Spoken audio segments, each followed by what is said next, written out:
Ready? Huh? Ready? Yeah.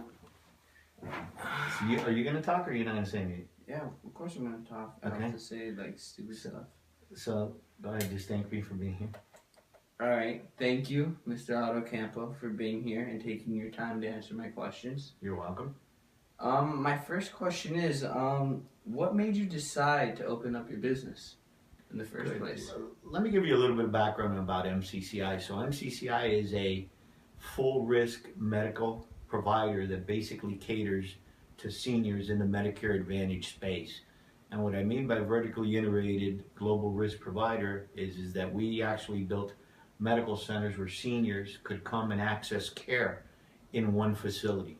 And the reason we decided to start the business was because my partner, who's a doctor, had been concerned that the way that people, and specifically seniors, access care in the United States is very fragmented. And what I mean by that is you get an appointment, you go see your primary care physician, you tell him exactly how you're feeling. He may or may not be able to solve the condition you're currently suffering from, so he'll write a referral.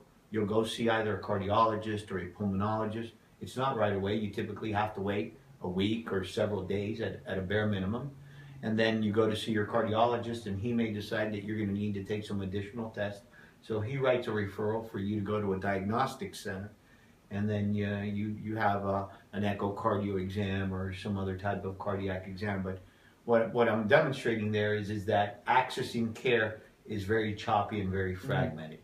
And the intent when we started was to build a medical center that combined all of those different delivery care systems under one roof.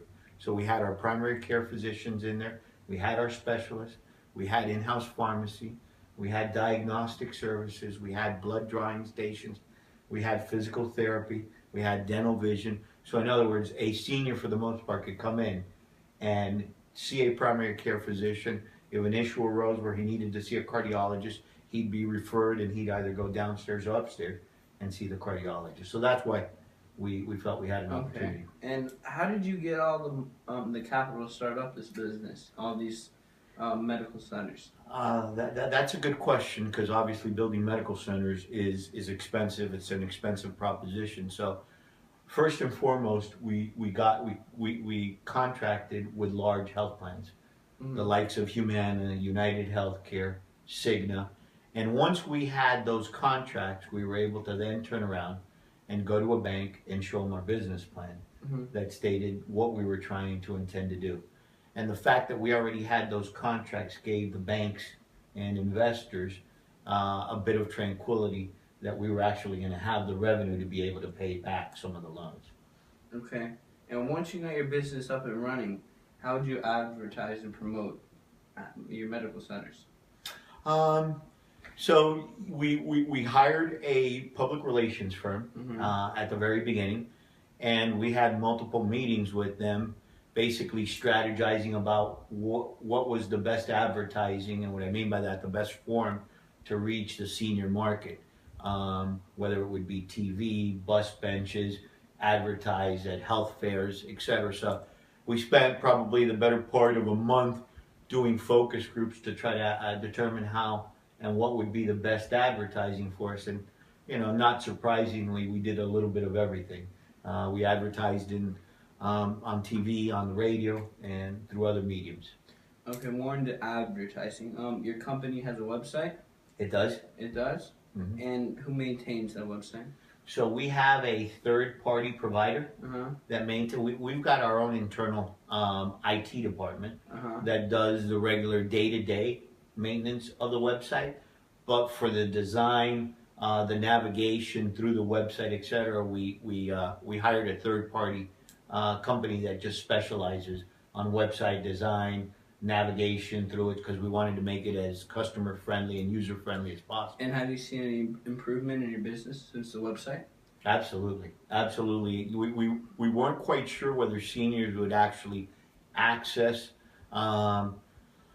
the web in order to get information, etc. But we've utilized the website actually to engage our patients on a very consistent basis. So we're constantly sending them health updates. Their doctors send them notes not directly through the web, but through a portal that we use that's kind of connected to our website. Okay, I know your customers are senior citizens, but have you ever thought about social media to promote your website or to promote your business at all? I think at this point we have not. And just because we feel that the social media is still leans more towards the younger generation, but I think as the younger generation begins to age over the next 20, 30, 40 years, companies like ours will need to figure out a strategy with regards to social media. Okay. And what are the licensing requirements for your business? So we are regulated by the federal government, obviously, because it's Medicare dollars. So we've got licensing requirements with the federal government.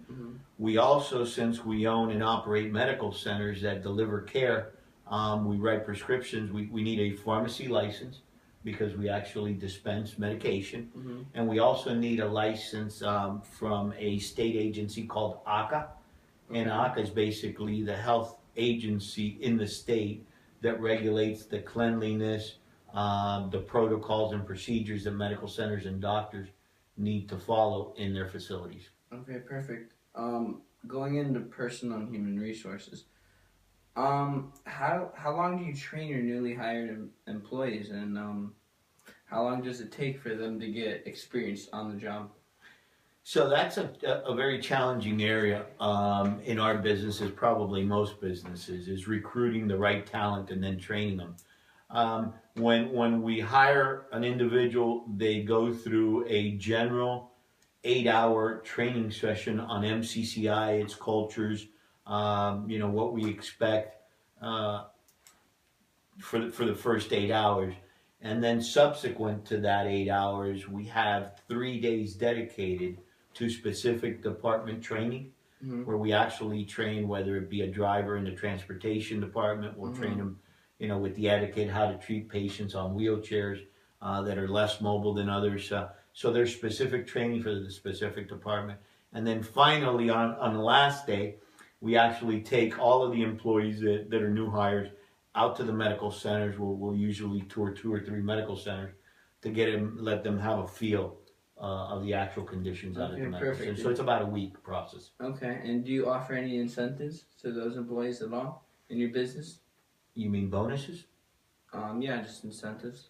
Well, we do, yeah. So there's obviously financial incentives if the company and the medical center where they work at actually hits certain benchmarks, and not all of the benchmarks are financial. Some of them are related to customer